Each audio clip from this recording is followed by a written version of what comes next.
Thought I'd record a few thoughts, little random thoughts for today. Jane and I have just been on a cycle ride actually. We thought we'd get out in the fresh air, have some sunshine, and we cycled across the railway bridge and up to Oldham and said hi to a few folks in Oldham.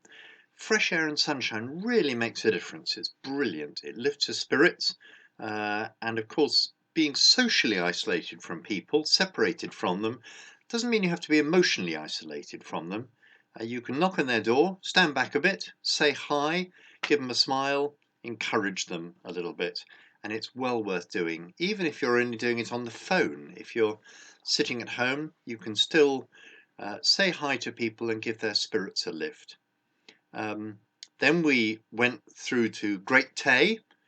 One person wanted to give us a big hug, which would have been lovely, but we had to say no because this is actually bad practice. You'll just pass on the virus if you hug people and so on. But on the way to Great Tay, Jane had a puncture in her bike. Back tire went down, so I had to cycle home and get the car and come and fetch her and rescue her. But a number of little things that we realised actually as we were going round. First of all, actually this is quite good for the climate. We were worried, weren't we, with Greta Thunberg and the climate change and the fires in Australia and the floods everywhere and the windstorms coming through and so on. The planet seems to be breathing a little bit because nobody's going into work, nobody's flying anywhere on holiday, people aren't travelling, people are just staying at home. And despite all the use of the internet, which takes up a lot of energy, nevertheless, I think the planet is benefiting from us staying at home. We don't need to go into work, a lot of us, do we? Secondly, all this panic buying. We actually do have enough, don't we? That's the message coming through. We don't need all this stuff. We don't need more than enough stuff. We can survive on very little, actually, and there is enough for everybody.